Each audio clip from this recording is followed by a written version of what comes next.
Post 370 Bharatvarsh के साथ साथ कोरोना वायरस ने जम्मू कश्मीर पर भी हिट किया है। इसमें जहां आम जनता सफर हुई, वहीं दूसरी तरफ से फाइनेंशियल सेक्टर भी इस पर खासा प्रभावित नजर आया। कई कंपनीज ऐसी रहीं जो इस कोविड-19 से अपने आप को उभारने में कामयाब रही, लेकिन काफ़ी ज़्यादा नाकामयाब भी रही। इसी को लेकर एक आज सेमिनार आयोजित किया जा रहा है, जिसमें ICS से यानी institute of company sectors of India की तरफ से कुछ गणमान्य लोग जो है वो आज जम्मू कश्मीर में पहुंचे हैं। जो जम्मू चैप्टर जो कंपनी सेक्टर्स का है, उनके साथ एक सेमिनार किया जाएगा और उस सब्जेक्ट पर काम किया जाएगा, जिसके तहत यदि 370 की वजह से कंपनीज के ऊपर कुछ इफेक्ट पड़ा है, फाइनेंशियल सेक्टर्स को लेकर कुछ रुझान जो है वो कम हुआ है, उसे किस तरह से रिवाइव किया जाए, उसे किस तरह से फिर से पोटेंशियल पर लाया जाए, उसके लिए आज कवायद जो है वो की जाएगी। इसके लिए विशेष तौर से जो ICS से institute of company sectors of India के जो चैप्टर है, उनके NPS चावला जी हमारे साथ मौजूद हैं। चावला साहब, आपका स्वागत है।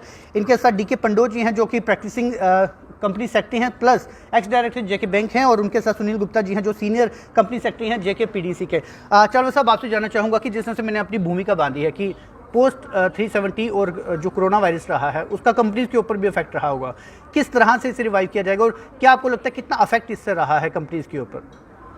तो अमित जी, देखो, पहले तो आपका शुक्रिया, आपने इंटरेस्ट दिखाया हमारे इस प्रोग्राम में, और ये बहुत रेलिवेंट टॉपिक है एट दिस टाइम, और इस पर डेलिब्रेशन इसलिए ज़रूरी है कि ये सिर्फ जम्मू कश्मीर नहीं, मेरे को लगता है पूरे भारतवर्ष, पूरे वर्ल्ड में पूरी इकॉनमी जो हिट हुआ है जी, और because of Covid and certainly because of the opening up, I personally feel ये ओपनिंग अप है J&K के लिए, तो अलग तरह की ओपनिंग अप है। इनफैक्ट मैं आज सुबह जब आ रहा था तो मैंने देखा दोबारा शेड्यूल की कौन कौन से एक्ट सब लगने शुरू हो गए हैं जी। तो जितनी अपॉर्चुनिटीज़ और जितना स्कोप बढ़ा है, एट द सेम टाइम कहीं ना कहीं बिकॉज ऑफ कोविड जो इकॉनमी ने हिट लिया है, उसके लिए वी नीड टू सी कि कैसे हम, क्या एवेन्यूज़ अवेलेबल हैं कि कंपनीज कैसे रीस्ट्रक्चरिंग करें, कैसे आपस में अगर दो कंपनीज, एक प्रॉफिट मेकिंग है एक लॉस मेकिंग है, दोनों को मर्ज कर दें, और कैसे हम over a period of time जो लॉस्ट हुआ है ट्रैक जिन जिन कंपनीज ने, उनको खुद कैसे इंश्योर करें कि वो अपने पैरों पे खुद खड़े हों, ताकि एम्प्लॉयमेंट में अफेक्ट ना हो, ताकि जो टोटल रेवेन्यू शेयर है कंट्रीब्यूशन का स्टेट में, then overall economy of the country में, वो अफेक्ट ना हो। इसके लिए we thought we need to do this programme, and hats off to the our chapter chairperson Sonia ji who was the idea behind this program ji. And इसीलिए अमित जी, ये आज topic है corporate restructuring and prepacked insolvency. तो आपको पता होगा इंसॉल्वेंसी बहुत relevant है हमारी कंट्री का, जो इंडेक्स है in the doing business index, the world bank's index ease of doing business, उसमें बहुत हमारी जो रैंकिंग है वो अप हुई है। हम पहले 180-190 की रैंकिंग पे होते थे, अब जाके we have come in the first 50s, and I am sure in the times to come will do far better. एंड ये सब प्रोग्राम से वी क्रिएट अवेयरनेस, जिससे हमारे जो प्रोफेशनल्स हैं जब ये अवेयर होंगे तो यही वो वैल्यू ऐड करेंगे जब वो जाके इंडस्ट्रियलिस्ट और अलग अलग कंपनीज में कंट्रीब्यूशन देंगे अपना। सर, जैसे मैंने कोरोना के साथ साथ 370 को टच किया, क्योंकि पोस्ट 370 सेंट्रल गवर्नमेंट भी चाहती है कि यहाँ पर इंडस्ट्रीज बूम आए, लेकिन पहले से जो ऑलरेडी कंपनी सफ़र कर रही हैं, एक तो अपने इंसॉल्वेंसी जो इंडेक्स बोला उसमें जम्मू कश्मीर कहाँ स्टैंड करता है, और जो पुरानी इंडस्ट्रीज हैं उनको वापस ग्रोथ लाने के लिए और नई कंपनी जो आएंगी उनके साथ कम्पीट करने के लिए किस तरह के चीज़ों पर फोकस किया जा सकता है? तो अमित जी, आपने क्वेश्चन अच्छा पूछा, बट ये जो मैंने आपको इंडिकेशन दिया ईज ऑफ डूइंग बिजनेस, ये एक कंट्री का इंडेक्स है जिसको वर्ल्ड बैंक अलग अलग कंट्री को करता है, तो वहाँ स्टेट का अपना भी है, वो आपको देखना पड़ेगा कि आप कितना ओपन अप हुआ है। बिकॉज आप बिल्कुल ठीक कह रहे हैं, मेरे को तो पर्सनली लगता है 370 के बाद जितनी अपॉर्चुनिटीज़ अवेलेबल हैं, एक तो है अपॉर्चुनिटीज़ प्रोफेशनल्स के पास, हमारे प्रोफेशनल्स के पास तो ऑटोमेटिकली काम बढ़ जाएगा, क्योंकि जब वो बहुत सारे लॉ लगने शुरू हो जाएंगे तो कंपनी सेक्रेटरी क्या है, एक लॉ कीपर है। कंपनी सेक्रेटरी कौन है? एक बोर्ड एडवाइजर है। कंपनी सेक्रेटरी कौन है? एक ऐसा व्यक्ति है जो बोर्ड ऑफ डायरेक्टर्स को, इंडस्ट्रियलिस्ट को समय समय पे बताता है, आप आइडिया दो, हम उसको हकीकत बनाएंगे।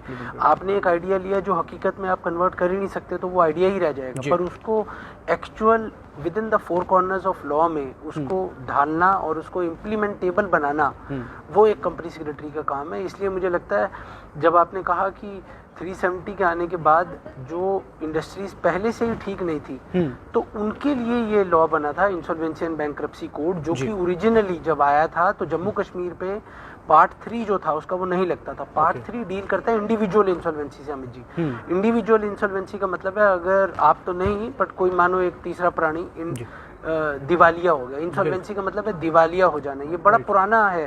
पुराने जमाने में तो लोग कहते थे हाँ उसके 2 दिवालिये निकल गए, उसका स्टेटस सिंबल बन गया वो। बेटी की शादी तब होगी जब 3 दिवालिये निकल गए, पर वो टाइम चले गए क्योंकि उससे बहुत सारा आपको ओवरऑल चीजें अफेक्ट होती है। उससे पहले ही बचाया जा सकता है। करेक्ट, उससे पहले ही बचाने के लिए ये लॉ बनाया गया। और ये लॉ अब जम्मू कश्मीर पे भी लग रहा है। जो पहले लग रहा था वो सिर्फ कंपनीज और LLPs पे लग रहा था, लिमिटेड लायबिलिटी पार्टनरशिप्स पे, जिसमें हमारे पंडो साहब बहुत काम करते हैं ऑलरेडी।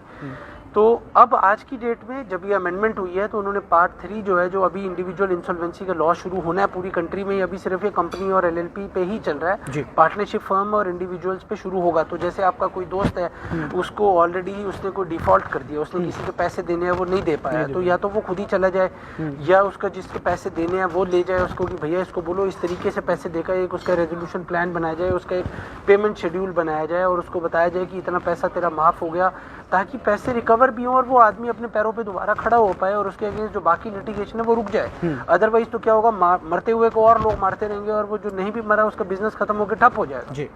तो इसलिए जो आज प्रोग्राम है वो है कॉर्पोरेट रीस्ट्रक्चरिंग। जैसे आपको नाम से समझ आएगा, वो एक कंपनियों का किसी भी कॉर्पोरेट को रीस्ट्रक्चर करने के लिए कि जहाँ भी रिहेबिलिटेट करें। जैसे कोविड में आपने देखे रिहेबिलिटेट, तो ये और कुछ नहीं है, तो समझ लो ये कोविड के बिना भी शुरू से था और अभी भी है। कंपनियों के लिए रिहेबिलिटेशन का लॉ है ये, तो इससे कंपनियां रिहेबिलिटेट हो। दूसरा टॉपिक जो आज का हमारा है वो है प्री पैकेज्ड इंसॉल्वेंसी। उसमें वही है, आप पहले ही सोच लो कि प्री पैकेज है, हाँ जी मेरा बेड़ा गर्क होने वाला है, पर मेरा पूरा बेड़ा गर्क ना हो इसलिए मैं अपने जो जिनको मेरे जो देनदार हैं, क्योंकि लेनदारों से मैंने पैसा लेना है, देनदारों को देना है, तो मेरे लेनदार दे भी देंगे पर मैं देनदारों को नहीं दूंगा तब भी बात खत्म है। तो इसलिए वो बैलेंस मेंटेन करने के लिए उसकी मैनेजमेंट और कंट्रोल कंपनी का शिफ्ट होता है और इस तरीके से इंश्योर करा जाता है कि वो कंपनी वापस से अपने पैरों पे खड़े हो पाए, एम्प्लॉयमेंट कंटिन्यू रखे, बिजनेस कंटिन्यू रखे, और इसको बोलते हैं गोइंग कंसर्न बेसिस पे।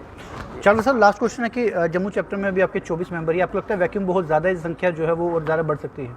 नहीं, देखिए मेंबर्स तो हमारे ज़्यादा हैं, कुछ यहाँ पे काम कर रहे हैं, कुछ बाहर काम कर रहे हैं, कुछ का यहीं पे नेटिव पैलेस है। तो जैसे जैसे अपॉर्चुनिटी जितनी है उतना मुझे लगता है हमारी ज़रूर, हमारे कई स्टूडेंट्स हैं अभी जो मेंबर बन जाएंगे थोड़े टाइम में। कोविड ने थोड़ा स्टूडेंट रजिस्ट्रेशन कम करा था, अब हमारा स्टूडेंट रजिस्ट्रेशन फिर बढ़ना शुरू हो गया ऑटोमेटिकली, क्योंकि हमने बहुत अपॉर्चुनिटीज़ क्रिएट करी हैं और उससे इम्पैक्ट आया। और जब जब इंडस्ट्री को ज़रूरत है हम खड़े हैं। हमारे सीनियर मेंबर गुप्ता साहब, पंडो साहब और भी बहुत सारे हमारे मेंबर्स हैं पुराने जो ऑलरेडी अवेलेबल है हमारी इंडस्ट्री को सपोर्ट करने के लिए। जी बहुत बहुत शुक्रिया चावला साहब। और जिस तरह से आपने बोला कि आज का सब्जेक्ट भी है कंपनी रिस्ट्रक्चर, और हमारी आम जनता इससे बेहतर जान सकती है, क्योंकि हाल ही में 370 के बाद यहाँ पर स्टेट जो है वो रिस्ट्रक्चर हुई है, डिलिमिटेशन के जरिए इस समय जो कॉन्स्टिट्यूएंसीज हैं वो रिस्ट्रक्चर हुई हैं, और अब कंपनी सेक्टर्स के इन महान भव के कंधों पर भी ये जिम्मेवारी है कि जो कंपनीज इस समय दिवालियेपन की तरफ जा रही है, कंपनी सेक्टर्स अपनी सजेशन के माध्यम से उन कंपनीज को इस दिवालिये से अपने आप को बचाने के लिए सजेशन देके, जिसके लिए आज ये सेमिनार भी आयोजित किया गया है। फिलहाल आप जुड़े हैं न्यूज़ के साथ, इजाज़त दीजिए।